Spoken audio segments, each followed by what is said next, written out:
All right, once you've been punching for a while, then you will realize you've reached a point on the frame where you can punch no further, and it's time to move your work. So let's go over the steps for how to do that without damaging your stitches.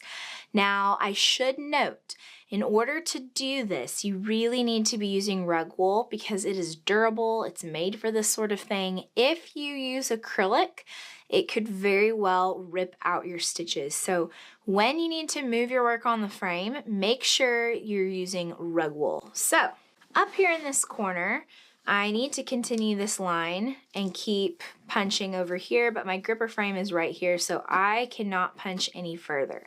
So instead of taking my needle out and just trimming and then moving it and starting over, what I'm going to do is take my needle out, but I am going to leave a long yarn tail. So I've got a good amount of yarn, about 3 feet there, and I'm going to set my needle to the side.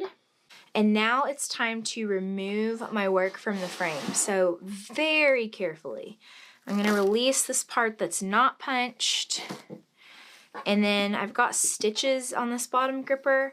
I am pulling out and then up. Out and then up is the way to do this without damaging those stitches. And then just very gently peel this back. Oops.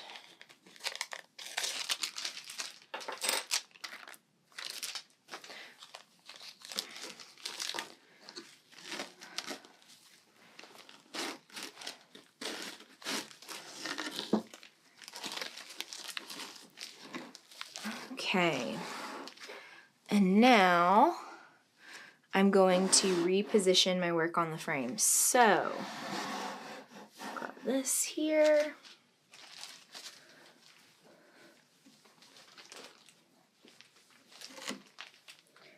I need to get that other corner. So again, kind of gently laying it in place.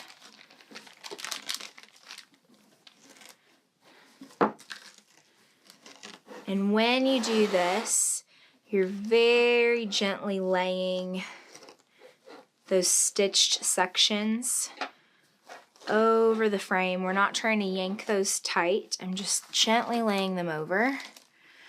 And then the way you stretch this is going to be a little bit different than you did before, because we don't want to pull on the stitches that are on the gripper frame. So I'm getting them set very gently, out and then up. And now I'm going to move over to the sections that are just monk's cloth, and that's where I'm really going to get my fabric tight. So not trying to get these stitches cranked. I want to get my monk's cloth tight. And got it. Now, the more sections of your rug that are stitches on gripper, the less tight you're going to be able to make it. That's okay. Just means you need to punch a little bit slower. So if this were stitches and this were stitches, probably wouldn't be able to get it very tight. And that's okay. Just need to punch a little bit slower. All right, got my needle now. I'm gonna go to the end of my tail. Now here's where this is different. We're gonna rethread our needle, but instead of threading it the usual way, we're gonna thread it from the back. So remember, this is the front of your needle, tip, tail. What I'm gonna do is insert the end of my yarn from the back of the eye,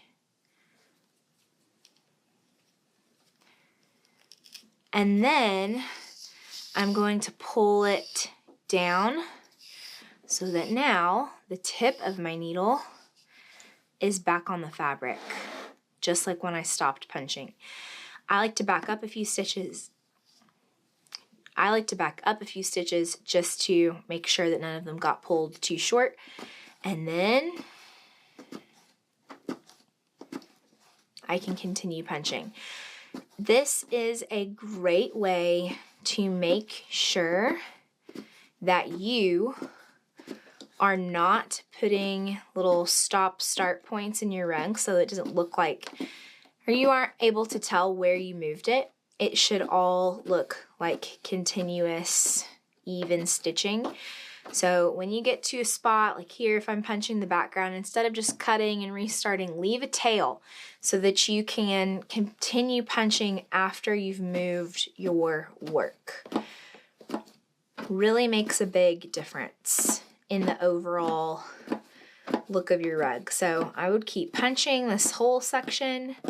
And since I'm working on a smaller gripper frame, probably gonna have to do this a few times, but I like to punch as much as I can in one section and then leave tails instead of trying to move it for one color of yarn.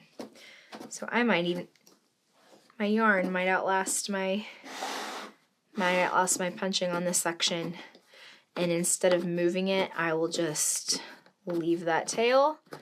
Okay, so I'm gonna leave that tail, and then when I move it, I'd be able to pick this back up and keep punching.